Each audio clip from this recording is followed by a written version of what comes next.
Bonjour à tous. Question numéro 12. Comment on exclut les termes de recherche? Est-ce qu'on exclut en large, en expression exacte ou en mots-clés exacts? C'est-à-dire, est-ce qu'on exclut sans guillemets, sans crochet, avec des guillemets ou avec des crochets? C'est un point super, super, super important dans Google Ads parce que ça change tout, vraiment. Je vous donne un exemple pour un psychologue. Admettons, on a des termes de recherche, test psychologique gratuit.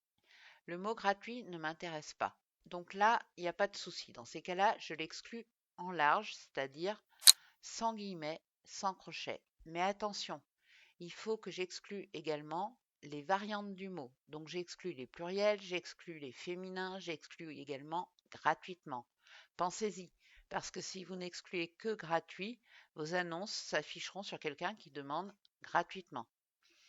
Deuxième cas, devenir psychologue. Je suis là devant quelqu'un qui cherche en fait quel cursus pour devenir psychologue. Je ne peux pas exclure le mot devenir en large parce que ça peut par exemple concerner des gens qui vont dire devenir plus serein, plus zen grâce à un psychologue. Donc, je ne peux évidemment pas exclure non plus le mot psychologue. Dans ces cas-là, j'exclus en expression exacte, c'est-à-dire entre guillemets, et je vais exclure comme ça devenir psychologue. Quelqu'un qui tape cette expression telle qu'elle, devenir psychologue avec d'autres mots avant ou après, ne verra pas mes annonces. Donc c'est ce qui me convient. Le troisième cas, c'est plus compliqué, psychologue scolaire. Psychologue scolaire, je ne peux pas exclure psychologue, je ne peux pas exclure scolaire parce que je peux traiter par exemple les difficultés scolaires d'un adolescent et je ne peux pas non plus exclure en expression exacte psychologue scolaire parce que je peux avoir par exemple des recherches psychologue libéral spécialisé psychologue scolaire.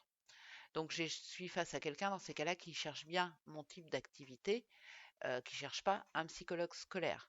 Par contre, dans ces cas-là, j'exclus en exact, c'est le plus restrictif, c'est-à-dire que ça ne va exclure que les gens qui tapent ça tel quel, sans autre mot, exactement à l'identique.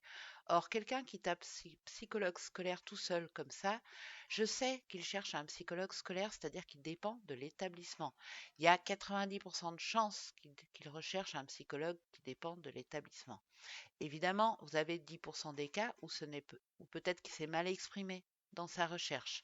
Mais ne dépensez pas votre budget quand il est limité pour ces 10%. Ciblez vraiment ce qui vous intéresse vous. Donc, il ne faut pas hésiter dans ces cas-là à exclure cette requête, même si une fois sur 10, elle pourrait potentiellement vous amener quelqu'un qui change d'avis ou qui n'a pas fait sa recherche, qui cherchait vraiment un psychologue libéral. Mais ça ne sert à rien dans Google Ads si vous avez un budget limité d'aller dépenser votre argent sur ces 10%. Faites vos exclusions correctement et vous économiserez des euros. Vous éviterez que Google ne dépense votre budget sur tout et n'importe quoi. Voilà, c'est tout pour aujourd'hui. Bonne journée.